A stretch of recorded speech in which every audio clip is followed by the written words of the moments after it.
Huh? I got strict. Brother. You better believe I got strict. I broke the chair again. I'm not that big. Is this how this usually goes? Yes. Oh, It starts well, like yeah. this. Until he breaks the chair. I gotta break the chair at least once. I think he breaks the chair every week. every week. And then I'm good.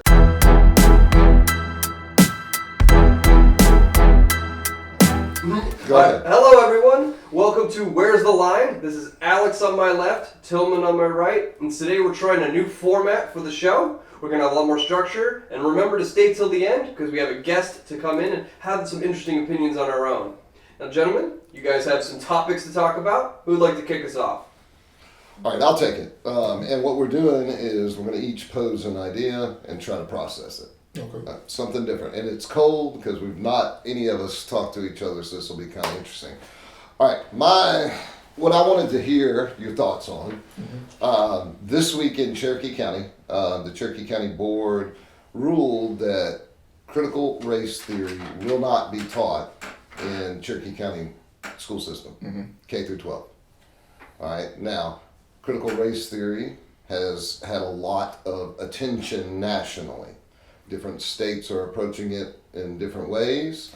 The origin of critical race theory goes all the way back to the 70s in an effort to try to, the way I interpret the little bit that I looked into, to try to quantify and qualify what the essential components of racism are and how they might be embedded into society as a post-cursor to the civil rights movements of the 60s. It's where scholars, both black and white, came together and tried to analyze this. Now, today, there's obviously some hard positions on both sides. But in our county here in Georgia, they decided they're not going to teach it. Now, there wasn't a lot of context as to why, other than they believe that it paints a picture that is not accurate. Now, I'm not going to give an opinion on that. I'm curious where you go with critical race theory. First, I would ask, how so is it not accurate, do you believe? When they say it paints this inaccurate picture. Because I didn't know about this at all, of course. So I would like to know, explain what they're saying. Okay, well, multiple states like Tennessee, Texas, Georgia now, many of your, I guess, red states and you got blue states, are looking at it different ways. So, whether more liberal or conservative. What the argument is that being white does not inherently make you supreme.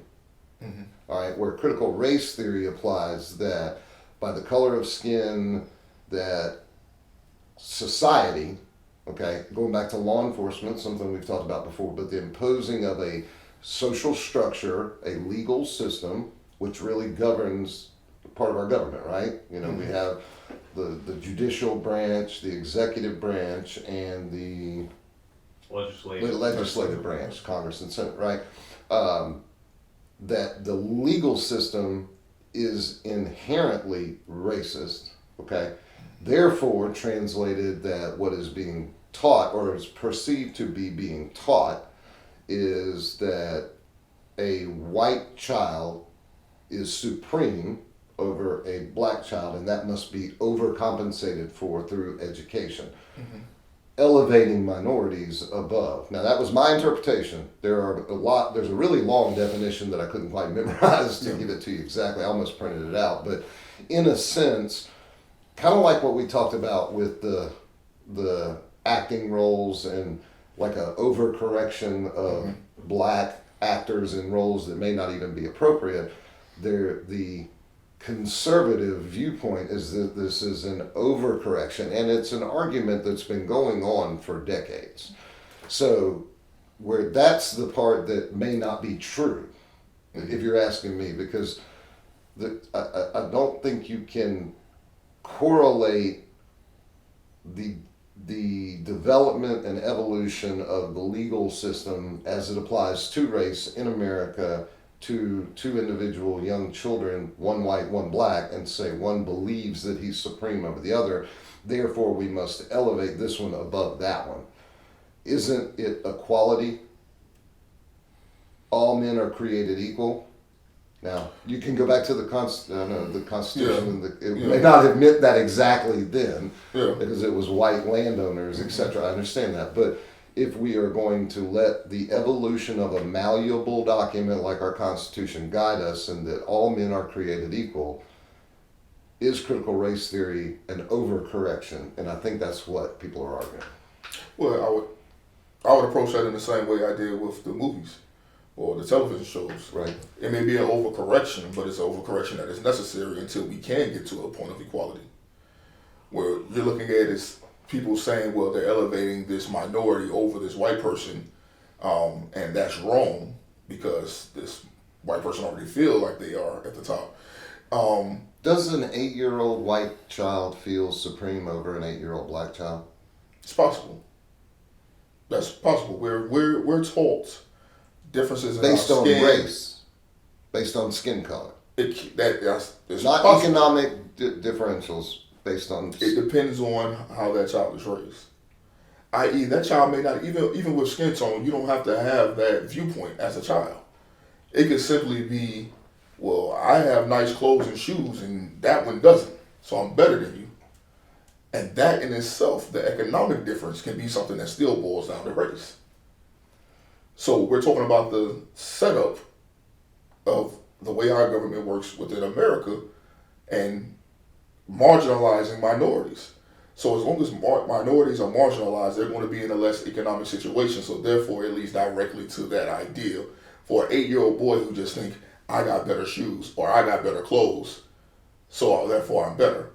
I don't get free lunch, therefore my parents are better than your parents. And that child may not be thinking, well, your parents are black and my parents are white, and that's why this child may just think my parents are better. And not recognize that this kid's parents may actually be smarter, they actually may be more talented, even more educated, and still not given the same opportunities.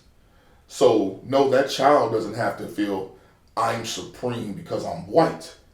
He doesn't recognize all the things that encompass being white that would make him feel supreme.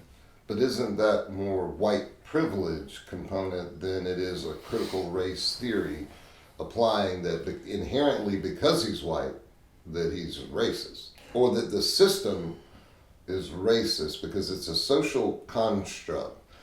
Akin to Marxism is the correlation that the actually CNN article that I read made to the original concept of critical race theory was akin to Marxism, an attempt to apply a socialist mentality across the board. Because if you're talking about things like clothing and free lunch and so forth, that goes more to our economic structure in our society, not racial tension, because it was born out of critical legal theory. That's where the legal system was reviewed in a racial construct. Now, race is being reviewed under that same pretext. So it's not the capital part, it's not the financial part. It's the theory that America is racist is what the takeaway is. Yeah. And that's why I think you're finding people pulling away from that concept. Well, that's why I spoke on the economic side of it, because it's only one of the few ways that racism in America rears its ugly head. Manifest, right? It shows it in multiple areas. And so to me, it's, do I have to have a child believe that it's because of their skin? No, because I can show them all the other things, as well as to the point of when you speak from the education side of things. Well, when they open this book and they see presidents, and they're all white till you get to Obama, Right. that can, without processing it purely, like without really thinking about it for myself, I can say, well, to be a president, you have to be white, or it helps. That's a Very that's a fair statement. And so then you can go into your creators and inventors or whatever else you have within your history book in itself, or who's teaching you your sciences and your math and how that works out as well, which is going to be white women, and then that kind of leads into another conversation of daughters of the Confederate and how that all set up in the South. But anyway, outside of that, Chase that rabbit. but it's hard not to even at least get that out. Well, you just said that all teachers are white women, so I'm not even going to bite on No, it's not all, of course. I'm not going to bite on but the vast majority are right. in this country. But yeah, it just doesn't take much to realize that even an 8-year-old child can see the differences there without knowing, like, hey, these things do come from this. But different doesn't mean less than. We as parents, and I say we, of course, because I have quite a few children, right. Have to understand and recognize that our children are influenced by far more than just us. Now, we strive to make sure that we have the greater influence, as in, when I say something, they take it to heart more, or that I can override something. You want to be able to override. But the fact of the matter is, with all of my children, I've had the experiences of them telling me, well, my teacher said, right. So that's fact now to them. So now I have to sit them down with these books and go through them and show them page by page and article by article to express to them, like, yeah, your teacher may have said that, but your teacher was wrong. And this is why. And go take those steps. And there's not a lot of parents that would even have the time to do that. I was only able to do that because of the situation I was in at the time, where I was able to homeschool my kids. If I wasn't able to spend that time homeschooling them, I couldn't give them that on a regular basis.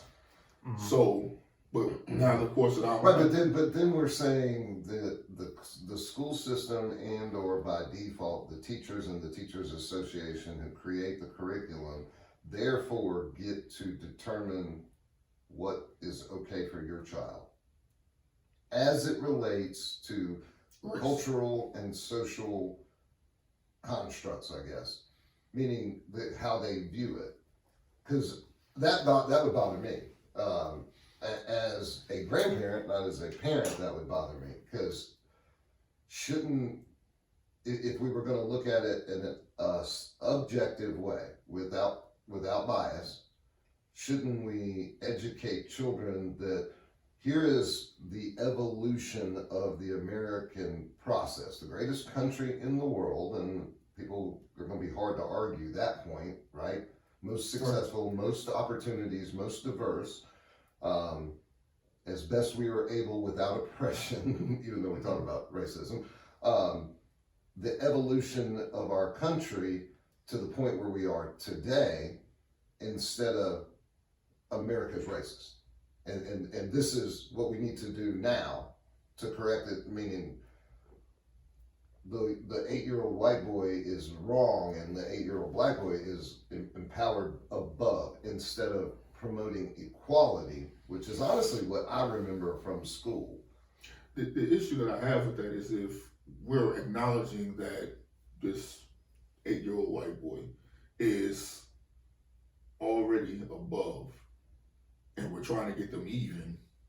I'm not saying he's above. Okay, what I'm saying, if we're saying, like, if they are saying the ideal is that this white boy may feel that he's above and you're trying to get them even, like, you have to lift this person over here more to get them to the point of being even.